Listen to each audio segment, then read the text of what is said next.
Hello नमस्कार, मैं सोनू कुमार स्वागत करते हैं आपको पढ़ना क्लासेस में। हम लोग संधि का ये दूसरा है कि तीसरा क्लास है? ये संधि का तीसरा क्लास है, ठीक है ना। क्लास नंबर 3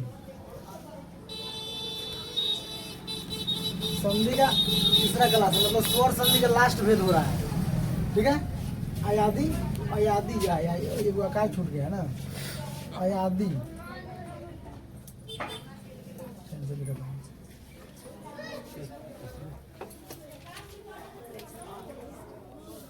अयादि स्वर संधि, ठीक है।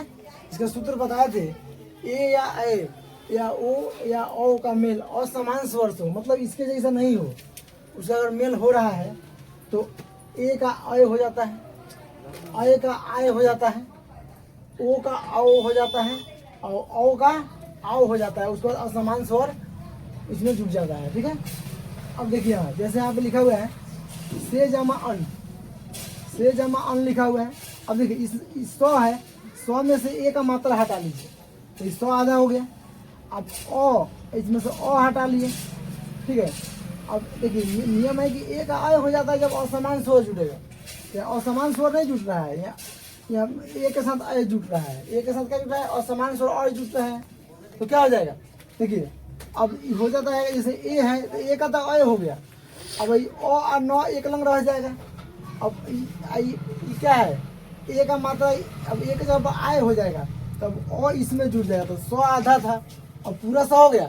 अब ये और ओ मिल के एक जगह हो जाएगा तो पूरा यह हो गया और 9 हो जाएगा शयन। शयन मतलब सोना, ठीक है, सोने के लिए शयन बोला था। ने जमा अन सेम उसी तरह है 9 है, 9 में से ए का मात्रा हटाएंगे तो 9 आधा हो गया, ठीक है। अब और जुटेगा 9 में, तो नियम है ए या अय का मेल असमान स्वर से होता है तो ए का अय हो जाता है। देखो यहाँ ए का अय हो जाना है, ये अय हो गया, देख रहे हो। अभी अन है, अभी फिर अन यहाँ चला गया। अब देखो यहाँ पे अभी आधा य और अ जुट के पूरा यह हो जाएगा, हई अ इसमें जाके जुट जाएगा। तो आधा 9 हलंत का मतलब आधा होता है, तो आधा 9 और पूरा य तो 9 य आ 9 क्या हो गया, नयन। नयन मतलब आन, तो नयन का संधि विच्छेद क्या हो गया, ने जमा अन। बना कैसे आपको समझ में आ गया। किस स्वर संधि के अंतर्गत आता है, अयादि स्वर संधि। आपको उदाहरण दे देगा, बोलेगा नयन, नयन में कौन सी संधि है, तो आप इस तरह तोड़ के देखेंगे अय आ गया, अय आ गया तो आप कह सकते हैं अयादि स्वर संधि है। कोई दिक्कत, चलिए। अब नय जमा अक, अब देखिए कैसे बन गया, तो नय है तो अय का मात्रा है इसमें, नय में से अय का मात्रा हट रही तो 9 आधा हो गया। अब देखिए अय और अ मिल के, देखिए ए और अय का मेल अगर असमान स्वर से हो रहा है, माने जैसे एक ए का मेल ए नहीं होगा, दूसरा कोई भी स्वर हो सकता है, अ अय अ के अलावा ओ हो सकता है। इससे अगर हो रहा है तो अब देखिए अय का अय रहेगा तो आय हो जाता है। अय के लिए क्या होता है, आय और को एक जगह हो गया। अब देखिए इधर आधा य है तो आधा य और पूरा अ मिलकर पूरा हो गया। कोई भी अक्षर आधा होता है, उसमें स्वर जब मिलेगा तब जाकर वो पूरा अक्षर होता है, मतलब स्वर और व्यंजन मिलता है एक साथ। अभी 9 में आ हो गया, 9 तो आधा है, अभी इसके साथ स्वर नहीं है मतलब व्यंजन है। अब इसमें आ जुड़ेगा तो ना हो जाएगा, यह पूरा हो गया, यह आको नायक, क्या हो गया, नायक। उसी तरह देखो गए जमा अक, गए जमा अक, तो गो में अय का मात्रा जुटा हुआ है, तो गो में से अय हटाइएगा तो गो आधा हो गया। अभी नियम पढ़िए कि अय का क्या होता है, आय होता है, तो इसका आय हो गया और को भी बचल है, तो को और अक मिलके अक हो गया। अब यहाँ देखिए गो में तो आ जुट जाएगा तो ये गा हो गया, यो आधा यो में और जुटे पूरा यो हो गया को, गायक। आया समझ में, चलिए। उसी तरह गए जमा अन है, सेम उसी तरह हो जाएगा। अब यहाँ देखिए, अब कौवे जमा इतरी बहुत इंपॉर्टेंट है, कौवे। अब देखिए यहाँ पे को है और वो में ए का मात्रा है और ई जुट रहा है, तो देखो ए का मेल अगर असमान स्वर से हो रहा है, माने ए का मेल ई से हो गया, मतलब असमान है, इससे अलग है। अब देखिए तो इसका क्या हो जाता है, इसका हमको अय हो जाता है, तो ए का अय हो गया, देखो ए का अय हो गया। अब क में से नहीं हटाए हो तो क आधा हो गया, वो आधा हो गया तो क हो गया। इतनी तो हैले है। अब देखो इसका हो गया आपको क वो हैले है, यो है तो यो में ई जोड़ेंगे तो यो पूरा हो जाएगा। ई त्रो है, त्रो में ई तो हैले है तो क जमा इतनी बड़ा कवे जमा इतनी बराबर कवित्री। कवि हो गया आपको पुल्लिंग और कवित्री हो गया स्त्रीलिंग।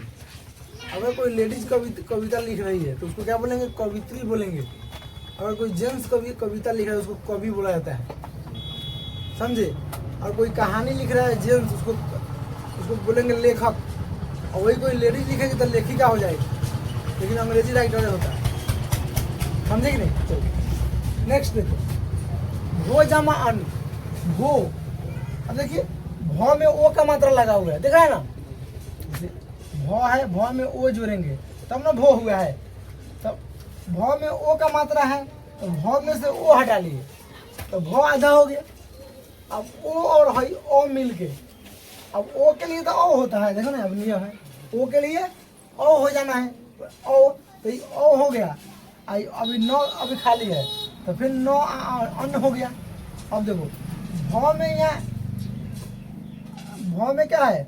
ओ पूरा भौ में ओ जुट जाएगा तो भौ आपको पूरा हो जाएगा। हई वो में ओ ई जुट जाएगा यहाँ जगह तो वो पूरा हो गया तो वो आनो वन। भौ जमा वन बराबर भो जमा वन बराबर भवन। भवन का संधि विच्छेद क्या हो जाएगा? भो जमा अन्न। समझे कि नहीं?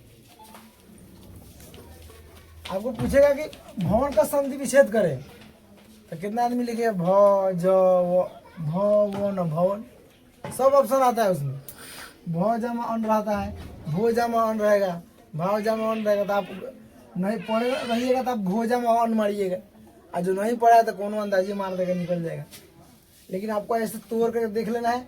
ओ आ गया, ओ आ गया तो ओ का मतलब ओ है, इस तरह तोड़ लेंगे हम, समझे कि नहीं? चलिए अब इसका उल्टा चलिएगा तो ये आ जाएगा। चलिए अब विधायक लिखा हुआ है। अब यहाँ देखिए आय हमको कैसे आएगा? आय क्योंकि हमको नियम में आय है, आदि संधि के नियम में क्या आय है, तो हमें आय यहाँ देखो अकर आय, यहाँ आय हमको मिल जा रहा है, हैं? अब यह तो आधा ना हुआ तो इसमें तो ओ रहेगा तो ओ ये में जो ओ हो गया। अब धो में से आ हटाए ना तो धो आधा हो गया, विध हो गया। अब धो में आय है ना तो आय के लिए क्या होता है? आय के लिए आय का मात्रा जुटेगा। अरे आय का मतलब क्या होता है? दो ऊपर एक ले, आय का मात्रा है, समझ? उल्टा चलेंगे, अब उल्टा है। अब आय का मात्रा जुटेगा मतलब धौ में आय में जोड़ देंगे तो विधय हो गया, धौ पूरा हो गया, विधय। यो आधा है, यहाँ पे क्या है? यो आधा है तो इसमें क्या हो जाएगा? इसमें यो में पूरा जाके ओ जुट जाएगा तब ओ नहीं विध जमा अक।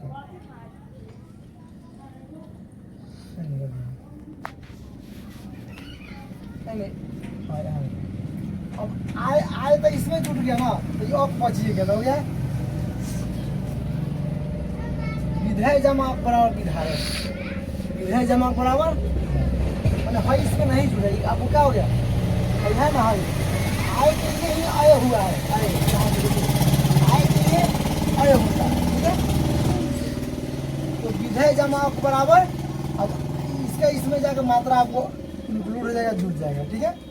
अब हवन लिखा हुआ है तो हमको क्या आना चाहिए? ओ चाहे आना चाहिए, चाहे आय होना चाहिए। किस कैसे आएगा हम तोड़ के देखेंगे बीच में से। तो कहाँ से तोड़ेंगे? वो वन है मतलब इसमें से ओ अगर ले लिया जाए तो ऑन हो जाएगा, नहीं ओ तो हो में से ओ ले लेते हैं वो तो ओ हो ना जाएगा। देखिए जब पूरा तोड़िएगा वर्ण विस्तार कीजिएगा, देखिए हो में ओ है तो हो गया, ओ में फिर ओ है, फिर नौ में ओ है, तोड़ दिए। अब जोड़ेंगे कैसे? तो ओ में वो ओ आ गया, ओ में वो ओ आ गया और नौ में ही ओ जुड़ जाएगा तो पूरा नौ हो गया, समझे कि नहीं? अब यहाँ देखिए नौ हो गया तो करेंगे कैसे? हो तो आधा है, ओ आधा हो जाएगा, भाई ओ भाई पूरा नौ हो गया, ऑन हो जाएगा। नौ पूरा होगा आपका, और अ पूरा है तो अ अन अन, तो हो जाएगा ह और ओ के लिए देखिए यहाँ ओ किसके लिए आता है, ओ के लिए आता है, तो ओ का मात्रा इसमें आपको इसके बदले यार लग जाएगा। ओ के लिए आपको ओ आ जाएगा, तो ओ जो है जाके इसका मात्रा ह में जाके ओ हो जाएगा, तो हो जमा अन, हो जमा अन बराबर हवन। तो हवन का संधि विच्छेद क्या हुआ, हो जमा वन नहीं, हो जमा वन बराबर हवन। कोई दिक्कत परेशानी दुविधा, चलिए इसका इसमें जाकर जुड़ जाएगा, कोई दिक्कत, चलिए फिर घबरा लेगा सब, ठीक है। चलिए अब देखिए जैसे लिखा हुआ पवन, तो प है, तो हमको और कैसे प्राप्त होगा, आप चाहे तो ऐसे भी तोड़ सकते हैं, पूरा फूल में फूल तोड़ सकते हैं। यहाँ प है, तो यहाँ प में से अगर ओ हम ले लें तो ये आधा प वो आना वन आ जाएगा, और फिर वो में से फिर आधा वो और ले ले तो ऑन हो जाएगा ही, समझ रहे हो। तभी ओ में ही पूरा ही जाके ओ, अब ओ है, ओ है ना, तो ओ के लिए कथी का मात्रा जोड़ना है, क्या चीज़ का, ओ के लिए ओ का मात्रा होती है, ओ का मात्रा जोड़ देंगे, और फिर प में आपको ओ यहाँ जुट जाएगा, तो प में होता पो, ऑन तो है ही है, पो जमा ऑन बराबर पवन, मतलब ये सेम तरीका है, हवन पवन। अब भावुक में देखिए आ का मात्रा होगा, अब देखिए भ है, भ में से आ हटा लीजिए, भ है ना, भ में अगर आ जुटा हुआ है तो अभी ना भकर भा हुआ है, भ में आ जुटा तो भा हुआ है। अब यहाँ देखिए समझिए, अब भ में से आ हटा लिए, वो हटा लिए, देखिए समझिए, यहाँ से अगर आ हो गया, आई वो हटा गया, अब भाई तारकुन है तो उ हो जाएगा और क हो जाएगा, तो उ को अलग हो गया, समझ रहे हैं कैसे तोड़ रहे हैं, बीच में से तोड़ रहे हैं। यहाँ और यहाँ से ले लिए आओ, और आओ ले लिए, और यहाँ से अब तो तारकुन बचा हुआ है, तो तारकुन का तो अब जानते हैं इसका तारकुन होता है, तो इसका उ और क उक हो गया, तो भ जमा अ जमा उक। अब बनेगा कैसे देखिए, तो भ में आओ के मतलब, यहाँ आओ के मतलब ओ का मात्रा जुटना है, यहाँ ओ का मात्रा हम किस में जोड़ेंगे, ओ का मात्रा ओ का मात्रा, ओ का मात्रा भले ओ का मात्रा, तो इसमें ओ का मात्रा आपको जुड़ जाएगा, तब ऐसे कैसे हो गया, यहाँ अभी यहाँ इसमें, तो भाव में ओ का मात्रा जुड़ेगा तो भाव हो जाएगा, तो भाव जमा उ बराबर भाव, इमोशनल, अंग्रेजी में बोलता है इमोशनल, ठीक है। किसी बात को ज़्यादा सोचने लगे इमोशनल हो जाता है, ठीक है। विनायक उस तरफ आप खुद से बना लीजिएगा। प्रभावी देखिए, इसको बीच में से तोड़ा गया है,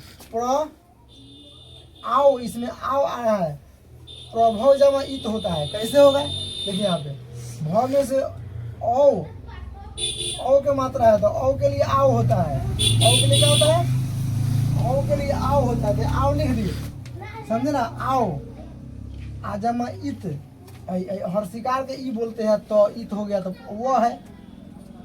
अब देखिए यहाँ पे आओ का मतलब यहाँ क्या हो गया, भ में आओ हो जाएगा, तो प्रभा वो में हर शिकार जुट जाएगा, तो वी, तो प्रभावित।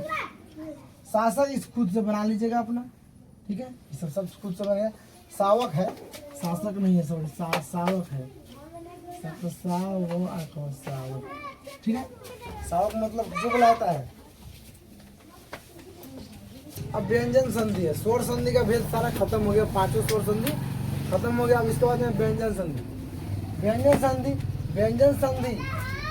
संधि में क्या होगा, सबसे पहले व्यंजन संधि होना जरूरी है, और उसके बाद में स्वर या व्यंजन कोई हो उसको दिक्कत नहीं है, लेकिन शुरू में व्यंजन चाहिए, शुरू में क्या चाहिए, व्यंजन चाहिए, उसके बाद में लास्ट में स्वर या व्यंजन कोई हो सकता है, ठीक है। अब देखिए उसी को हम भाषा में लिखे, जब व्यंजन का मेल किसी स्वर या अथवा व्यंजन से होता है, तो उसमें कोई विकार अगर उत्पन्न हो रहा है, कुछ विकार मतलब परिवर्तन, चेंजिंग, कोई अगर चेंज कुछ हो रहा है शब्द में, तो उसको बोलेंगे वह व्यंजन संधि है।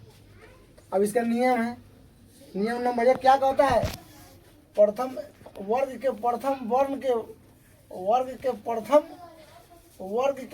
में तीसरे वर्ण में परिवर्तन, मतलब जो वर्ग का प्रथम वर्ण होता है, प्रथम वर्ण करने का मतलब क्या हुआ, जैसे हम क ख ग लिखते हैं, क ख ग घ, लिखते हैं ना, ये वर्ग का जो प्रथम वर्ण होगा अपने ही वर्ग के तीसरा में चेंज हो जाता है।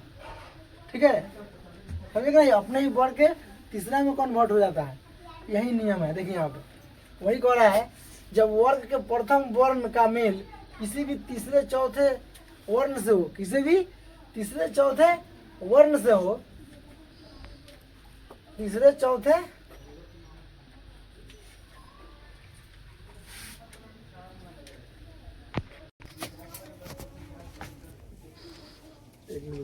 वर्ण के तीसरे वर्ण में परिवर्तन, मतलब जो वर्ग का प्रथम वर्ण होगा तीसरे वर्ण में उसका चेंज होता है। यहाँ देखो बोर्ड पर, जब वर्ग के प्रथम वर्ण का मेल किसी भी तीसरे चौथे वर्ण से या य र ल व से होता है तो पहले वाला वर्ण अपने ही वर्ग के तीसरे वर्ण में परिवर्तित हो जाता है।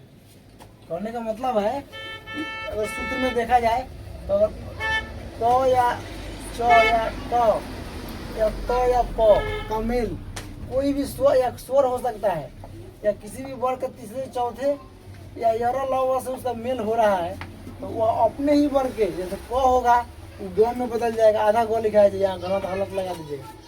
च होगा य में बदल जाएगा, नहीं च च छ ज ना होना चाहिए, क्या जी, अपने ही वर्ग, अपने वर्ण का अपने वर्ण में तीसरे वर्ण में परिवर्तित हो जाता है, अपने ही वर्ग के तीसरे वर्ण में परिवर्तित हो जाता है। तीसरा वर्ण में तो पांचवा वर्ण लगा दिया है, च से ज होना चाहिए, गलती लिखा गया है, ज होगा, और ट का क्या हो जाएगा, ट ठ ड हो जाएगा, क्या हो जाएगा, ड ट का क्या हो जाएगा, ड, और तो का क्या हो जाएगा, त थ द हो जाएगा, क्या हो जाएगा, बहुत गड़बड़ है ना। आई प है, प फ, इसका ब हो जाएगा, प फ ब, मैंने अपना वर्ग तीसरा में चेंज होना है, पांचों वाला आगे नियम। तो इसको स्वर को और तीसरे चौथे वर्ण यार को हम लोग सघोष वर्ण बोलते हैं। ठीक है, या इसको वैसे प्रथम वर्ण का मेल अगर सघोष वर्ण से हो रहा है तो प्रथम वर्ण का तृतीय वर्ण में चेंजिंग हो जाता है। यहाँ देखिए बहुत सारा है, वाक जमा जाल, वाक देखिए क है तो क्या भी नियम पढ़े हैं, जो क होगा वो किस में चेंज कर जाएगा, क का ग हो जाता है, तो क का ग हो गया वाक्य, आधा क है तो आधा ग लिखना है, पूरा नहीं है। वाक जमा जाल तक गो है तो इस गो को ऐसे लिख सकते हैं, जाल तो है ही है, तो वाक जमा जाल वाक जाल, वाक देवी तो वाक जमा देवी है, तो क है ना तो क को ग में चेंज कर देना है, यही नियम है आपका। क को ग में, च को ज में, ट को ड में, त को द में, और ब को पहले प को ब में, और उसके बाद कोई भी इसके साथ अगर मेल हो रहा है तो इसको चेंज कर देना है, तो वाक देवी हो जाएगा। उसी तरह वाक अंतर है, दिगंबर है, दिसम, ये सब उसी तरह है, समझेंगे नहीं, आप इसको कर लेंगे। ठीक है, अब इसको आप फिर से आप वीडियो बार बार समझ में ना आए तो रिपीट करके देख सकते हैं। अगर अच्छा लगे तो लाइक और सब्सक्राइब कीजिए। Thank you.